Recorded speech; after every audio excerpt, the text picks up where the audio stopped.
Hey everybody, Peeps here. I wanted to post about something that I'm kind of surprised I'm making a video about.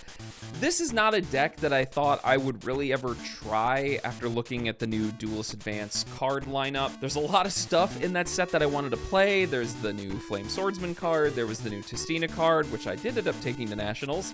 I posted about that video recently. If you haven't watched that video yet, I really appreciate it if you did. It was a really fun experience taking that deck to the National Championship. But something I have been playing lately, just sort of on a whim, because I ended up having all the cards, is Monarch. For those of you that don't know, Monarch got a couple new support cards in the Duelist Advance set, and they're pretty cool. Monarch is a deck that somewhat struggles in the modern environment because Monarch doesn't have a lot of room for non-engine. Non-engine is very important in Yu-Gi-Oh! Because it kind of helps you stay in the game when you've lost the die roll. But I actually played no non-engine in this deck, sort of. I played a Triple Tactics Talent and a Called by the Grave, which I know are non-engine technically, but they act as engine in this deck because they're like extenders, blah, blah, blah, whatever. We'll get to that when we get there. But I wanted to post about this because I think Monarch is an interesting pile of cards within Yu-Gi-Oh! In this current state.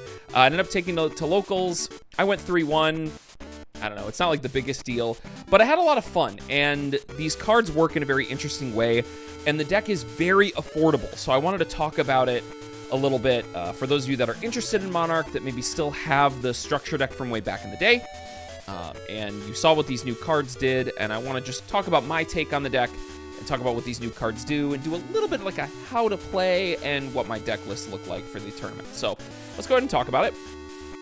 Here is the deck. We have a main deck and we have a side deck, and as you'll see, there is not an extra deck on my desk. As you know, Monarch benefits from not playing an extra deck. It is a solely main deck tribute summon focused pile of cards. So let's go ahead and take a little peek at what these cards do. And I wanna go through a description of what I played, like I said, why I played this list the way that I did, and how I feel that this deck should be played, because there is a lot of cool stuff that this deck can do, even without an extra deck. So first up, we're already starting with a new card. We have 3 copies of Idos the Underworld Monarch.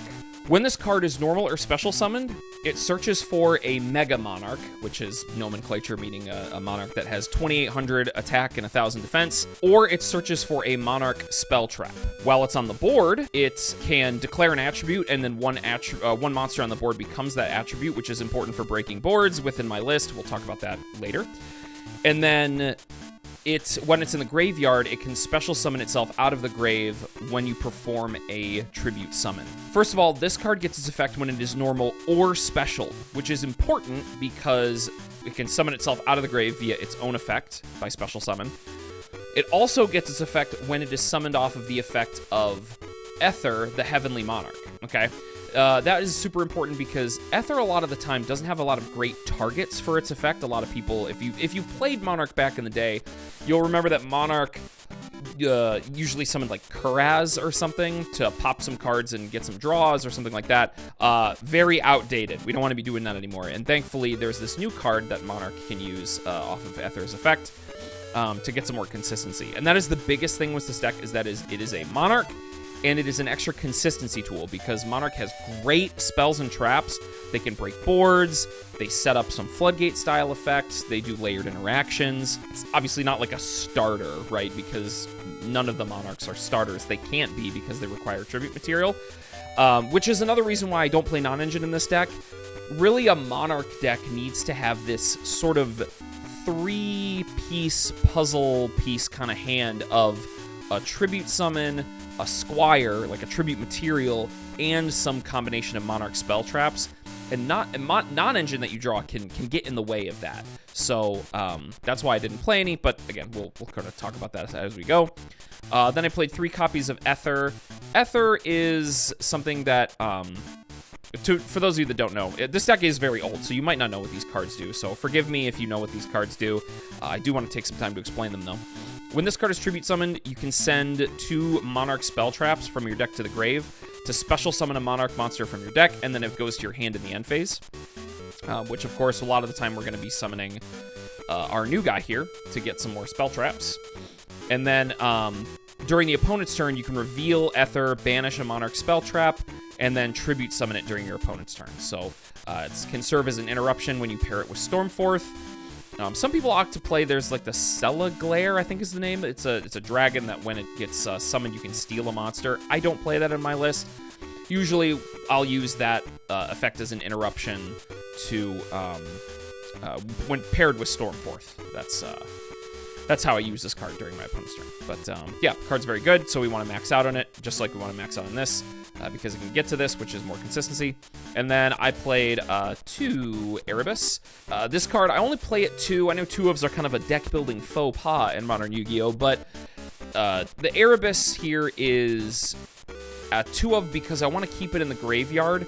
After I've gone through 1, it has this awesome graveyard effect where you can pitch a Monarch spell trap, and then he targets another Monarch statted monster to add it from the grave to hand. So I never wanted to run out of these if I got Bestial. So that was why I played 2. And his effect on Tribute Summon is he can send 2 Monarch spell traps to non-targeting shuffle a card from the field or your opponent's hand. So he hand rips, and he sets up plays in the graveyard. I played 1 Majesty's Fiend. This is your main endboard piece. It's also, if you see it early, you can use it to stop things like Droll and Nibiru, so this card's pretty good. You're ending on this guy a lot, and I only play 1 of it because Erebus can get it out of the graveyard, and there's a spell card that sets that up. And then I played a Caius. Just hear me out on this. We're gonna put you up here. We're just gonna get to you later, okay? These are 10 tribute summons in total, including the Caius, but you don't really use Caius as like a first turn tribute summon, obviously, because its banish is mandatory. But again, we'll talk about the Caius when we talk about our spells. And for the Squires, I played 3 of another new card, which is Tessera, the Primal Squire. The way this works is you can reveal a Monarch spell trap in your hand to special summon it. It has an ignition effect on the field that you can activate to immediately perform a tribute summon after. And when it goes to the graveyard, you can special summon a different Squire from the deck. And we do play the other Squires, which are 2 Edia and 2 Idos. So I've seen some people only play this at 1. I really wanted to play 2 of this because you go through a lot of them. If you're getting your ideal first turn, you're revealing all 3 of the Squires, and like one of them goes to your hand, the other 2 go to the grave, and you really want extra ones in deck for follow-up. So again, these are older cards, if you don't know what they do. This one, when it's summoned, can special summon a different Squire out of the deck. It doesn't negate their effects, of course. And then when it goes to the graveyard, you can add a banished Monarch spell trap from your banish to your hand. And then whenever Idos is summoned, he can activate his effect to allow you to get an extra tribute summon that turn. So that's it for the Squires. We play 8. I don't play Steel Stringed Sacrifice, which is a new TCG exclusive that came out in DUAD. I don't think the card's very good. I think the card is actually awful. It doesn't provide you any extra normal summons. It's just extra tribute material, and this deck has a ton of that. Then I played this card, which is like the best, really is the best thing. I know I've said that a couple times, but this is actually like the best new card for this deck. So this is the Monarch's Revolt. It's a normal spell that says you can discard a card to reveal 3 monsters that have either 800 attack and 1000 defense or Monarch stats. Your opponent picks 1, that one goes to your hand, the other 2 go to your graveyard. And then you can banish this from the graveyard to special summon a monster with one of the Squires, basically, out of your hand. The way this card, I have been playing this a lot of the time, is if you don't have a Squire, you can do something like reveal, reveal, reveal. Or if you don't have a Monarch, you can do something like reveal, reveal, reveal. Or this as well. Or any combination of these, okay?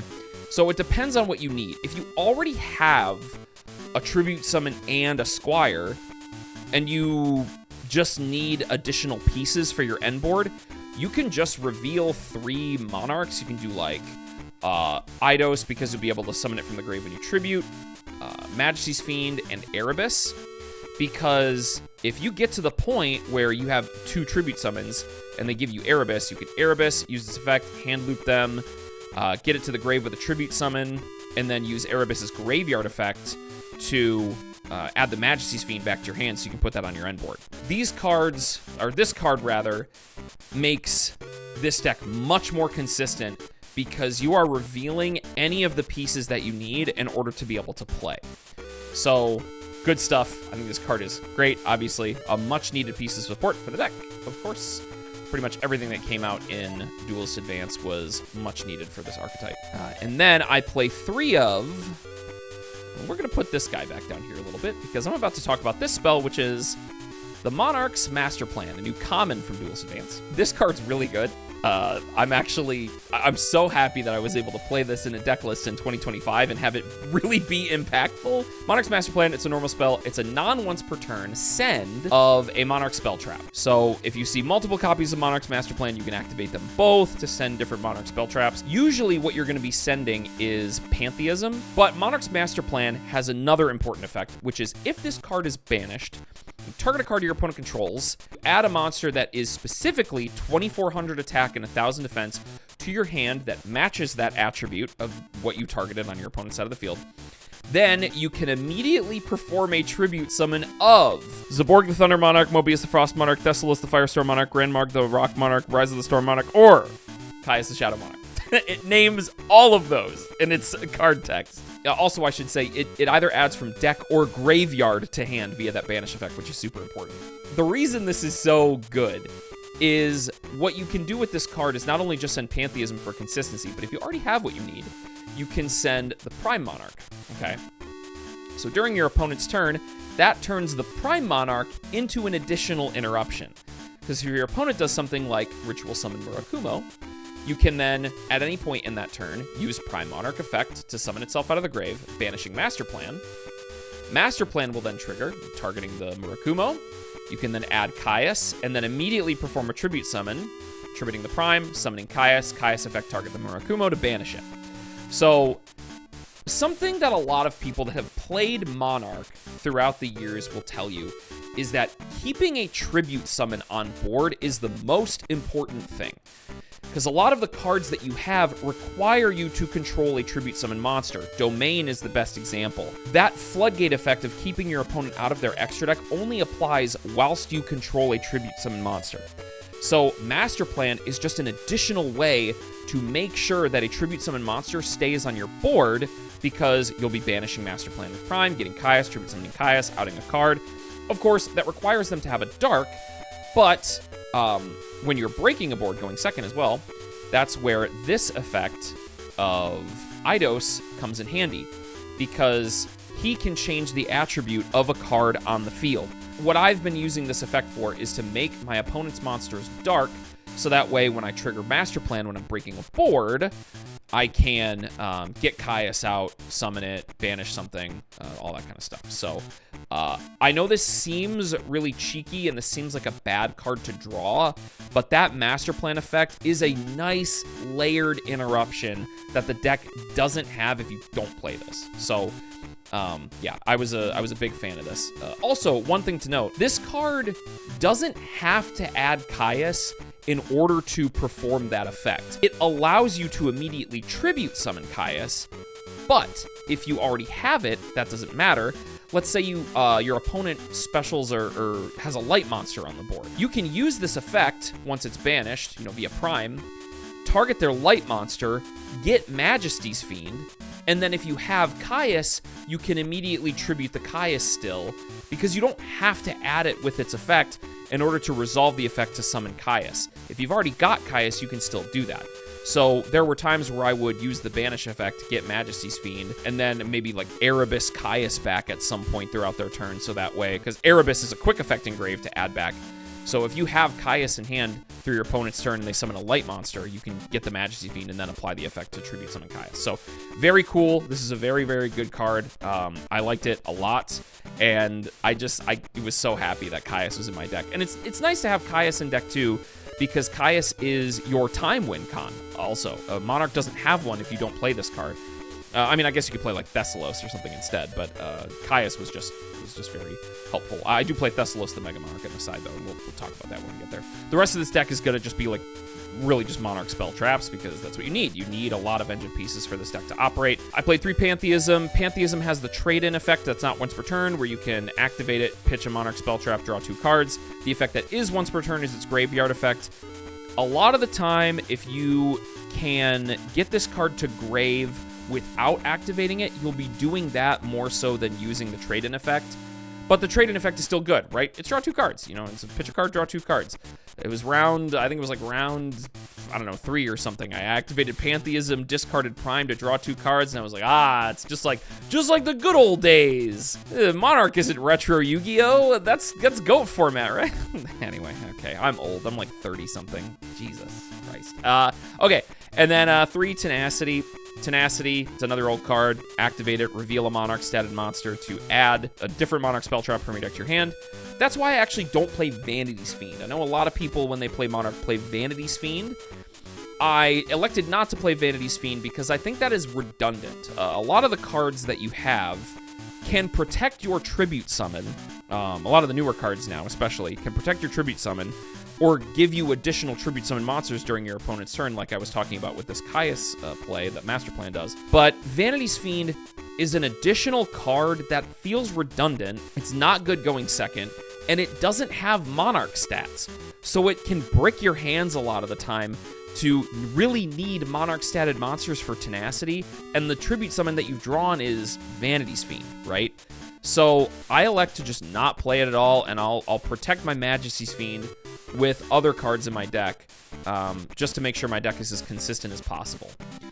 And then I play 3 Domain. Domain, this is Domain Monarch, right? Our goal is to establish a Tribute Summon and make it so our opponent can't play. What I should have played at the event was 3 Monarch Stormforth. This card is insane. I only played one of it because I thought I would only need one of it, and the other 2 copies was a 3rd Edia and the Return of the Monarchs, the continuous spell that adds an additional Monarch.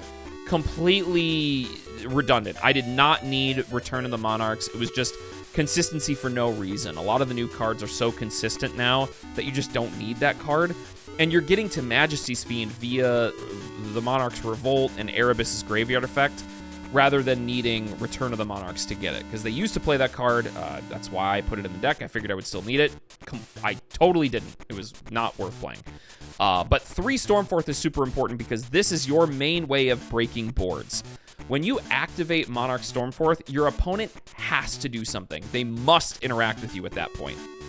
Because if they don't, they will lose something. And the great part about it is they don't know which Monarch you have in hand. You might not even have a Monarch yet, but you can just go, okay, activate Stormforth, and they must respond to it. The crazy thing about this card is that it's an activate. You can only activate 1 Monarch Stormforth once per turn.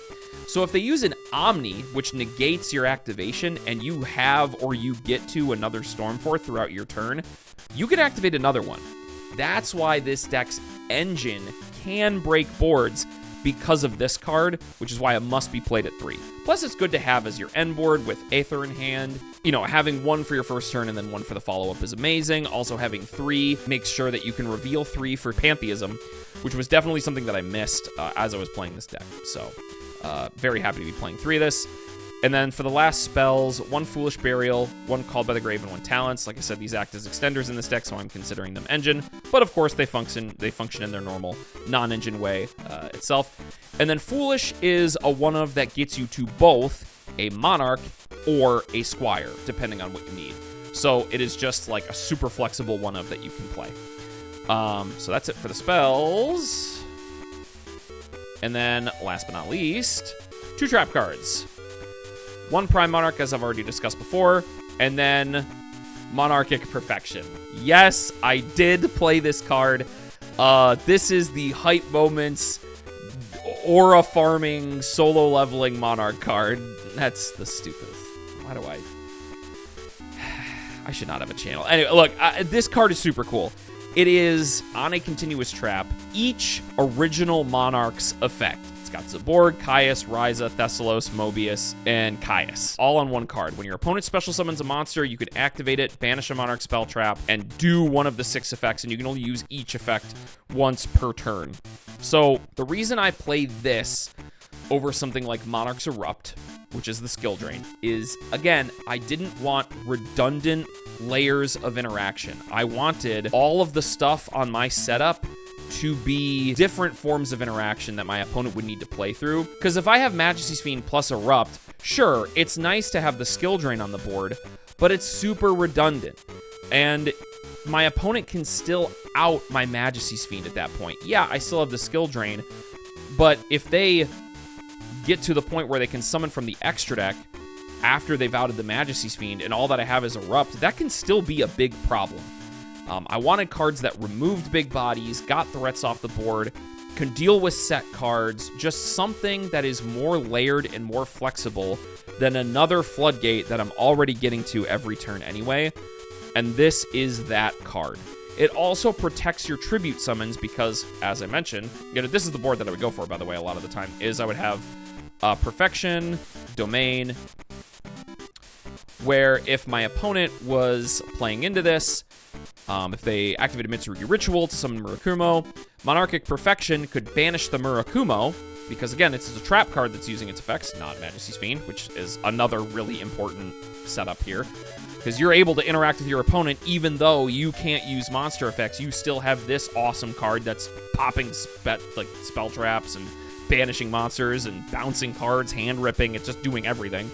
As your opponent can't play you can't summon from extra deck, and they can't activate monster effects. So this is what I would be going for, and it just ensures that the Majesty's Fiend stays alive. So yeah, Monarchic Perfection was super good. I would not change that card. That card was great. And this is a 40-card main deck, so really nice and consistent.